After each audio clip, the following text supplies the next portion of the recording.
Hello, welcome to Free Bible Commentary with Pastor Teacher Dr. Bob Utley. Be sure to visit Free Bible Commentary at www.freebiblecommentary.org. Now, here's Bob.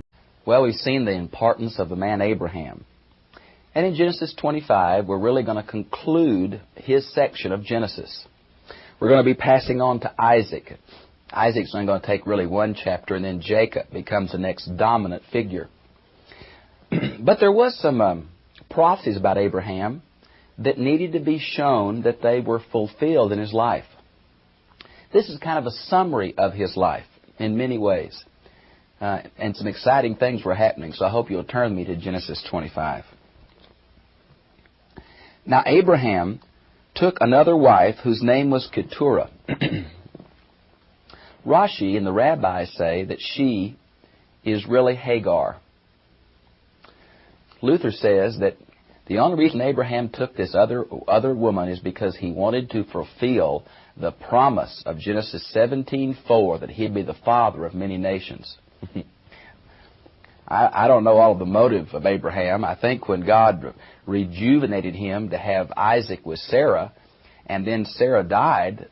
Now, I'm not sure how Keturah fits in. Was she a concubine before Sarah died or after Sarah died? I don't know. But I don't think we can know the motivation of Abraham. But Keturah is going to have him several sons. Now, her name means the perfumed one, or wrapped in incense smoke. Don't you know she was a foxy lady? Boy, I bet she was. So he took Keturah, Keturah, and she bore him. And we have a list of several different men here. Really, I think that Midian is probably the most significant as far as the ancestors that come out of this. And that tribe is mentioned quite often. They're going to have some real problems with Israel later on. Let me give you a few references. Genesis 36:35, Genesis 37:28, Exodus 3:11, Exodus 18:1, Numbers 25:17, Joshua 13:21, Judges 6:1 and following. And so we have a list here of several sons and their sons. And so it's kind of an extended genealogy. I was noticing the commentator that I love so much, Loophole, has kind of a diagram of this on page 690 of his volume 2. And so that's a good commentary on Genesis. If you've bought that, you might want to look at page 690. It kind of graphs this out for you. And then it continues in the children down there all the way through verse 4. And it mentions the last one, Keturah. Again, these are the sons of Keturah. Now, many of us believe that some of these tribes were later also the Kenites, of which Jethro was a part. And some feel like it's been a Kenite theory in much of Old Testament study for several years now that say that Moses learned of Yahweh through Jethro, the priest of Midian. I have real problems with that. Though I agree that it came from this area, I still think that somehow maybe these tribes kept their understanding of Yahweh for many, many generations. Now notice it picks up in, now Abraham gave all that he had to Isaac, but to the sons of his concubines. Now notice it's plural there. This is why I think the rabbis saying that Hagar and Keturah are the same person is just unfortunate. It seems to be two concubines. Now he's going to send them away. We learned earlier that he sent Ishmael away, matter of fact, quite earlier. And now he's going to send his other children away. We learn from the Newsy tablets that describe the Hurrian culture that this was very common, particularly in these property right kind of things, where a son would be given his property and sent away, and the one who was going to be the heir, the chief heir, would stay and keep most of the father's property. And that seems exactly what we have here. Verse 7, and these are all the years of Abraham's life that he lived, 175 years. And Abraham breathed his last and died in a ripe old age, an old man and satisfied with life, and he was gathered to his people. I think there's several things there. In Hebrew culture, death was not a tragedy. as long as the person was enabled to live a long life and see his children. We have this same kind of metaphor, a ripe old age, used of Isaac in Genesis 35:29.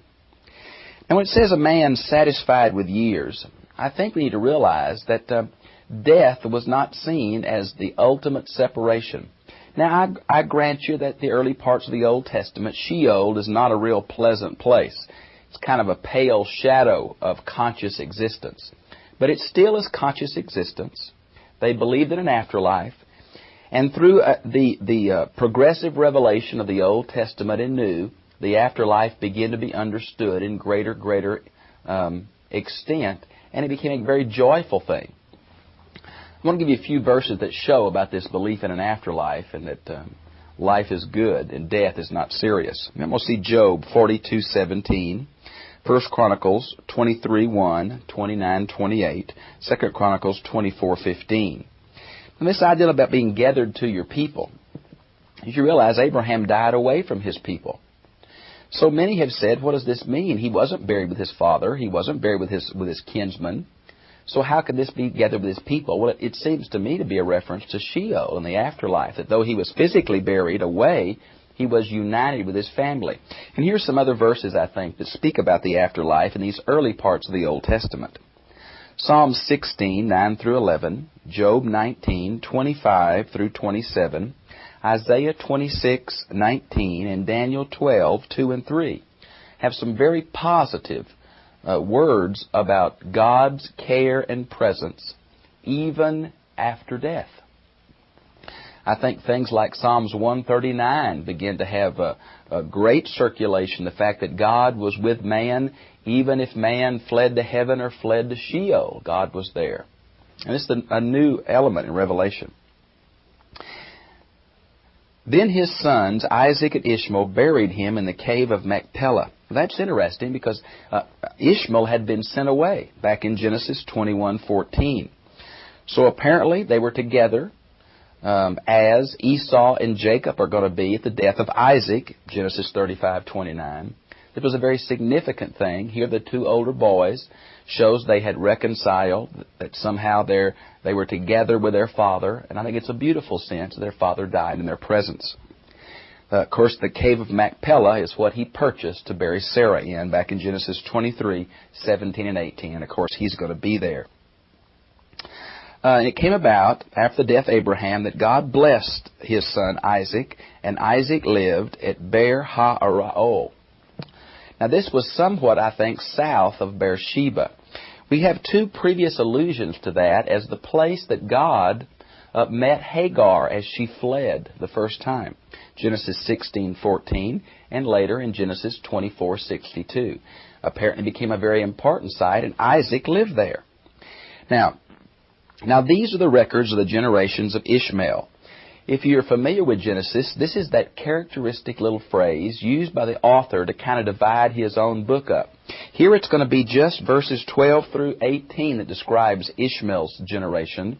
For as characteristic of this author, he only goes into elaborate detail about those people directly connected to the covenant promise that will issue in the Messiah. Since Ishmael was not directly involved, there's a prophecy about him. He is dealt with kindly. He's present at the burial, and his genealogy is given, but not extensively. Ishmael, Abraham's son, who's Hagar the Egyptian, Sarah's maid, bore to Abraham. And now you have a list of these tribes. I guess one of the most predominant ones here, as Midian was one of the most predominant sons of Keturah, it seems that Kedar here, I think that means black skin. If you're familiar with the Bedouin tents, even of today in modern Israel, you know they're of black, kind of black tents also, and that may be what Kedar is talking about. It's an Arabian tribe. It's mentioned very often in the Old Testament. Isaiah 21:16 and 17, Isaiah 42:11, Jeremiah 2:10, Jeremiah 49:29, Psalms 120 verse 5 are some of the places where Kedar is mentioned. In verse 15, we have Tema. Now, that's a very interesting and very popular oasis in the Arabian desert. Matter of fact, it becomes the center of the worship of the moon goddess Zen, or Sin, and becomes a very important oasis site. And that's one of these centers here for these Arabian tribes. These are the sons of Ishmael, and these are their names by their villages and by their camps. Now, this seems to be two different Hebrew references to the place where nomadic people camped, some more permanently and some more only in certain seasons. And that's apparently what villages and camps mean. Notice it says 12 princes according to their tribe. This seems to be a direct fulfillment of Genesis 17:20, where it mentioned that the angel promised Hagar that he would be the father of 12 princesses. Now, the term prince here is probably synonymous with the modern use of the term sheik, Bedouin sheik, Arab sheik. And I think that's the way this word is used there. This word 12 becomes extremely significant. Here Ishmael has 12 princes. We hear that Nahor has 12 sons in Genesis 22:20 through 24. Esau is going to issue in 12 tribes, Genesis 36:10 through 14. Of course, Jacob is going to have 12 sons. Now, the word 12 came to mean a general number for organization in the Bible. Do I think they're making this up? No. I don't think they're mentioning the children that were born to some of these, and I think they may be listing more of the predominant descendants, but 12 became very significant. It's kind of like the word 40. It's used quite often, and so is 12. Okay, verse 17. And these are the years of the life of Ishmael, 137 years, and he breathed his last and died and was gathered to his people. Again, that characteristic phrase that somehow families are together in the afterlife. Isn't that a beautiful concept? Even today, sometimes I hear people talking about that my loved ones are going to be there when I die. I do believe that we're going to be with our loved ones in heaven. I'm not sure from the biblical evidence if we meet our loved ones at death or on Resurrection Day. I think Hebrew chapter 12, verses 1 and 2 has been pushed much too far to try to prove something about the afterlife that it doesn't. And notice it mentions of him, and he settled from Havilah to Shur, which is east of Egypt, as one goes toward Assyria, and he settled in defiance of all his relatives. Now, I think it's significant that we go back to the prophecy about him in Genesis 16:12, which said he's going to be a wild donkey of a man, or a wild horse of a man, which he's going to kind of be an independent cuss and stay out there by himself. And that seems to be true here. It seems that the descendants of Ishmael are to the east and the south of the descendants of Keturah, but both of them are Arabian tribes in the Sinai Desert and the Arabian Desert. Okay? Now, these are the records of the generation of Isaac. And, of course, there's that characteristic phrase again of Moses in the book of Genesis. And Abraham's son, and Abraham became the father of Isaac. Well, the rabbis, they're nervous about any time the Bible repeats something that's obvious. And they say here, when it says Isaac, Abraham's son, why then does it repeat Abraham became the father of Isaac right next to it? Well, they say that there was a vicious rumor that Isaac was really not Abraham's child, but the child of Abimelech. Remember, that's what when they fled the famine and said, "Now you tell him you're my sister," and Abimelech took Sarah, and the whole family was made sick. Remember that earlier in Abraham's life? So Rashi in particular says that Isaac looked just like Abraham in the face, so no one would doubt that he is Abraham's son, and that's what this repetition means. Well, I'm not sure we can go that far, but... And Isaac was 40 years old when he took Rebekah. Now again, 40 years is a round number in the Bible. I'm not sure that they had the dating the same way we do. They used a lunar calendar instead of a solar calendar, and I'm not sure they had 30 or so day months and 12 of them in a year, but around this time 40, when you live 130 plus, then 40 is not that old. It's kind of the time of marrying. That's when others are going to marry too. That's when Esau is going to marry. The daughter of Bethuel, the Syrian of Paddan Aram.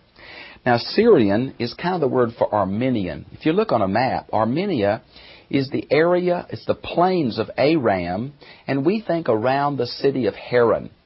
This particular tribal designation is going to kind of be consolidated in the nation we call Syria, whose capital is Damascus. But in this time, it was more around Haran, the headwaters of the Tigris-Euphrates.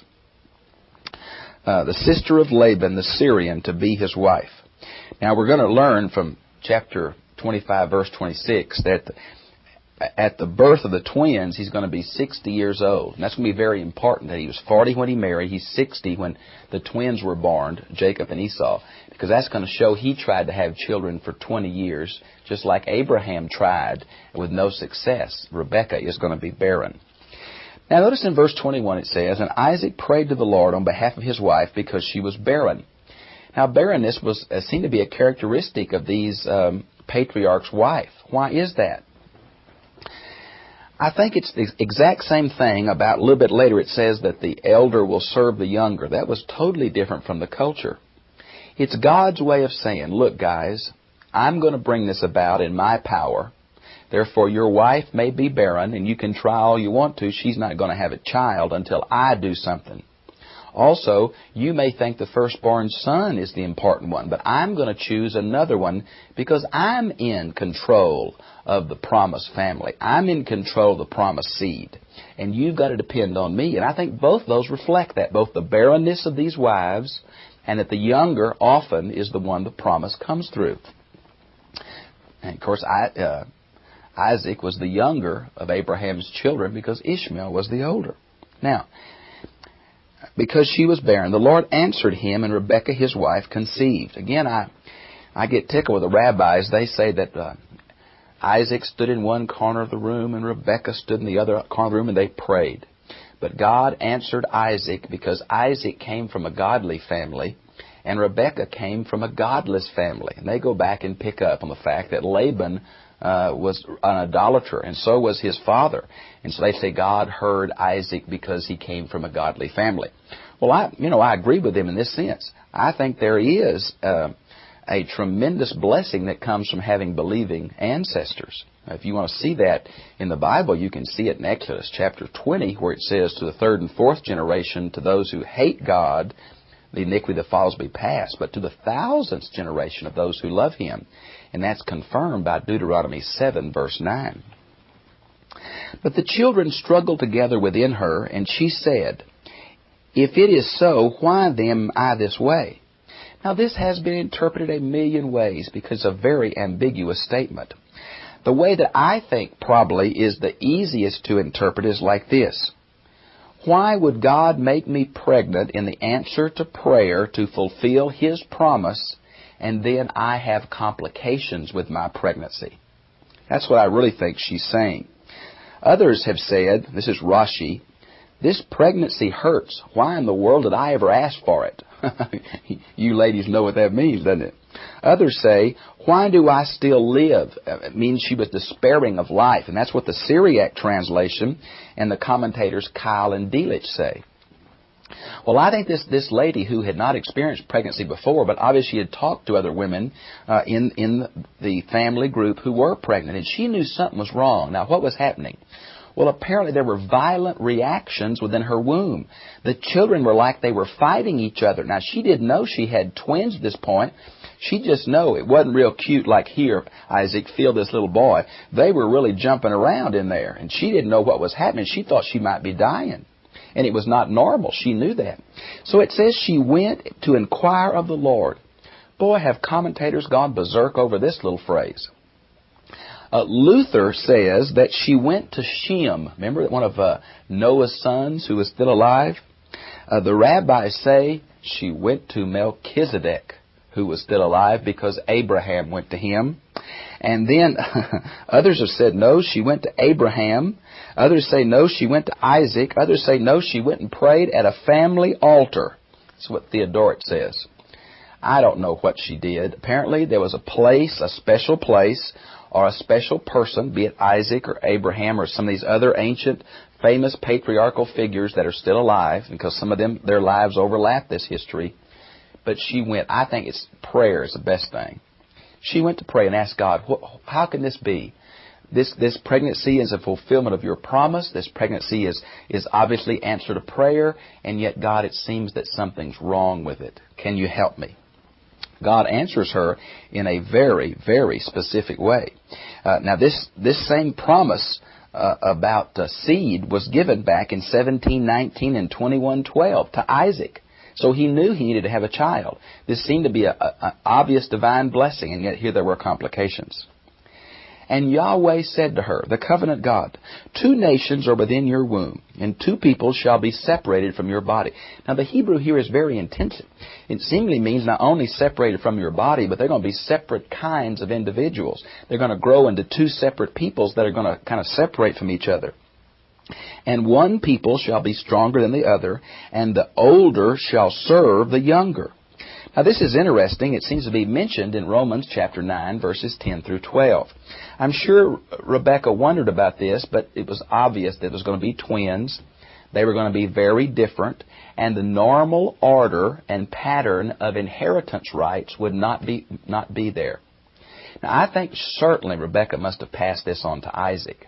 That's why many of us wonder why Isaac is doing what he's doing in chapter 27 in trying to bless Esau, when obviously by divine revelation it is Jacob. And I think we can explain some of Jacob's acts by obviously his mother told him, now son, you're the one that God's going to bless.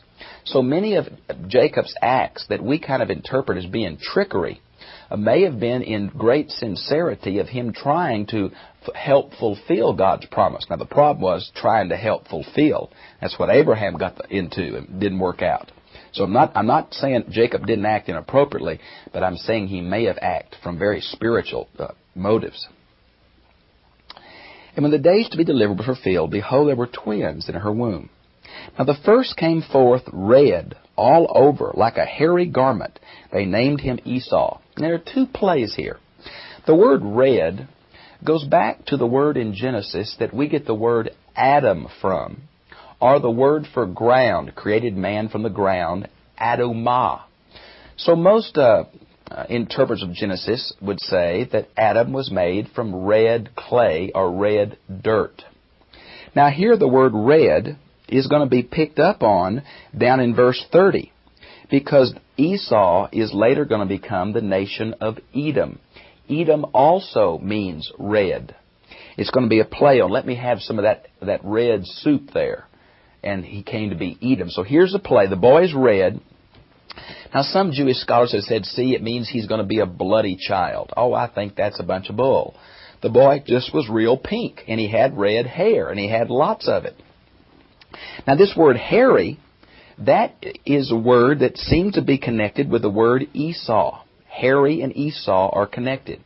Now the word Seir, Mount Seir, is also very close to the word hairy. Mount Seir is the name of the geographical location where the sons of Esau will settle that will later be called Edom. So I think you see the 2 play on the words red and hairy throughout the life of Esau. And afterwards his brother came forth with his hands holding on to his heel. Now from Hosea chapter 12 verse 3, that's very unusual that a baby would have a hold of another baby.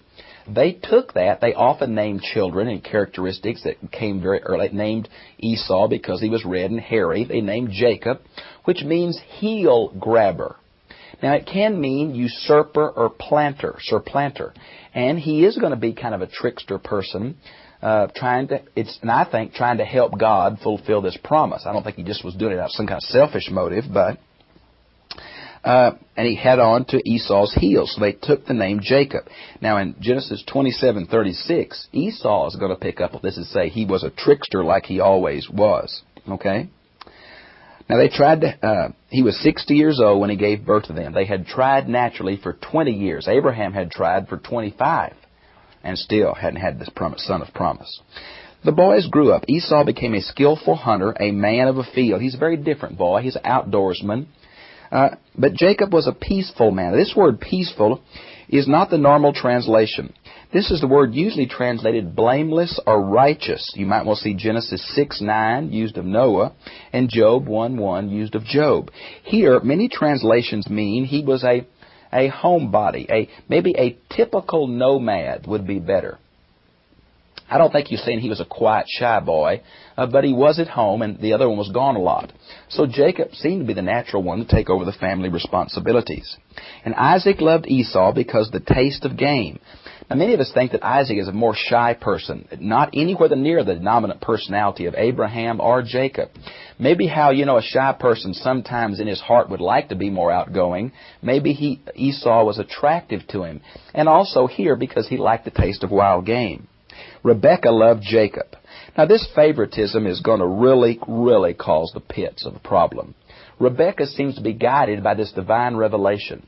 Isaac, for some reason, seemed to love Esau more and tries to give him the patriarchal blessing when it's obvious that God was not in that.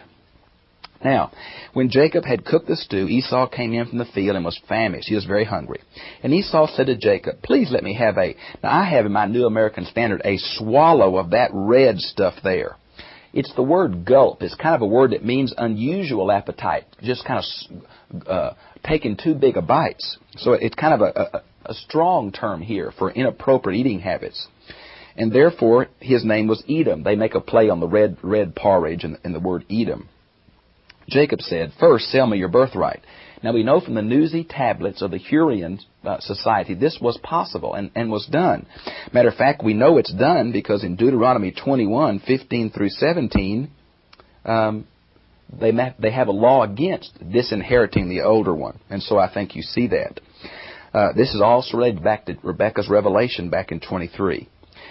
Esau said, behold, I'm about to die, so what good is it to me to have a birthright? Now, this is a very ambiguous statement in Hebrew. I'm not sure what Esau was saying. Some say he thought he was going to die early. Some say he's about to die of hunger. That seems unrealistic, but fits the context. It shows that Esau was not concerned about his birthright. The fact that he never stayed at home shows that. The fact that he was willing to sell it so easy says that. The fact that he married Canaanite women says that. He just wasn't spiritually minded. Now, in Hebrews 12:16, it's going to say he was a secular man. And I think we see that. So he's going to sell it. And Jacob says, you swear to me. Jacob realized he may try to come back. So he swore to Jacob, and Jacob fed him. And look at this. Esau ate, rose, and went his way as if no big deal had happened. He just wasn't concerned about spiritual things. And obviously, Jacob was. And thus this chapter closes, and thus Esau despised his birthright. Now, Jacob didn't act appropriately, but it doesn't say Jacob tricked Esau. It puts the blame on Esau. That's what Hebrews 12:16 does. And so I think, though we might question Jacob's manner, I think Jacob's motive was in the right place. I think it was divinely inspired. And I think it's going to work out. I don't think trickery is in the will of God. We have many things recorded in the Bible that aren't always the Lord's will. But I think Esau comes across as the unbelieving one, and Jacob as the one sensitive about spiritual things. I've enjoyed being with you. I'll see you again, same time, same place next week. God bless you.